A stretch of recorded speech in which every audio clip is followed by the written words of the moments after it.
Agency ప్రాంతం అంతా కూడా ఆ జెండాల తరఫున పోటీ చేసిన కూడా అందరూ ఓడిపోవాలి. అలా ఓడిపోయారు అనుకోండి, రేపు ఎమ్మెల్యేలు ఎవరు గెలుస్తారు? వాళ్ళు గెలుస్తారా?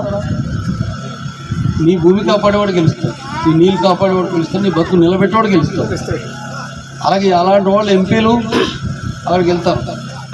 మనం ఒక ఎంపీ ఒక 5 ఎమ్మెల్యేలు గెలుచుకోగలిగితే చాలు, అదే మన గవర్నమెంట్ అవుతుంది. తర్వాత కిందన ఎస్సీల తరఫున కొందరు పోటీ చేస్తారు, వాళ్ళు మనకు సపోర్ట్గా ఉంటారు.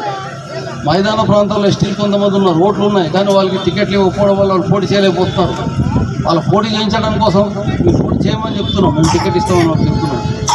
వాళ్ళు పోటీ చేస్తారు, వాళ్ళకు 2-3 గెలిచారనుకోండి, క్రైస్తవులు ఒకరు 2 గెలిచారనుకోండి, ముస్లింలు గెలిచారనుకోండి, మనం అంతా కలిస్తే 20-30 మంది అవుతాం. అక్కడ ఈ 30 మంది కలిసి మన చట్టం జోలికి, మన రాజ్యాంగం జోలికి, మన హక్కు జోలికి, భూమి జోలికి, నీళ్ళు జోలికి, మన బతుకు జోలికి, ఊరు జోలికి వచ్చాడనుకో, ఎందుకు వస్తున్నావు నీ సంగతి ఏంటని చెప్పేసి 30 మంది అక్కడ అడిగితే,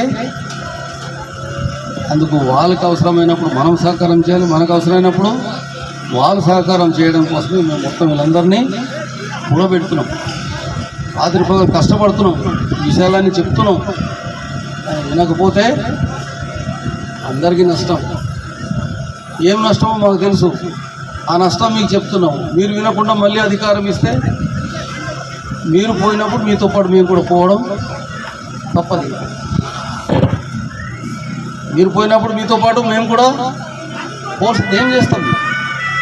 కానీ పోతామని తెలుసును, కానీ మరి మీరు అందరూ సహకారం చేయకపోతే, ఆ విధంగా మీరు తిరుగుబాటు సిద్ధం కాకపోతే, యుద్ధం చేయకపోతే ఏం చేస్తాం?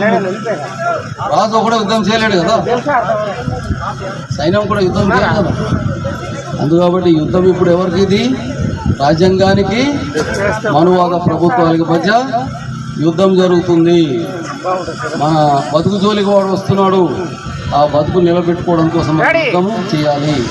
అది రాబోయే ఎన్నికల్లో మీరు ఓటుతో ఆ యుద్ధం మనం మొదలు పెట్టాలని, ఈ విధంగా మీ చుట్టాలు, బంధువులు, స్నేహితులు, అన్నదమ్ములు అందరికీ ఈ విషయాన్ని తెలియజేసి ఓటు చైతన్యం తీసుకురావడం ద్వారా ఆ పార్టీని వ్యతిరేకంగా ఓటు తిరుగుబాటు చేసి మన భవిష్యత్తు కాపాడుకోవాలి, మన పిల్లల భవిష్యత్తు కాపాడాలి, రేపటి భవిష్యత్తు కాపాడాలి.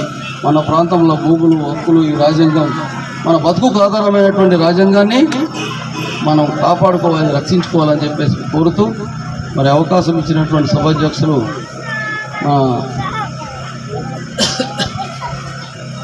మన ఆదివాసీ జాతీయ ఆదివాసీ స్వయం పాలన సాధన సమితి కోఆర్డినేటర్ మండన్న గారికి, మరి కార్యక్రమంలో పాల్గొన్నటువంటి మరి జిల్లా నాయకులు, మరి అసెంబ్లీ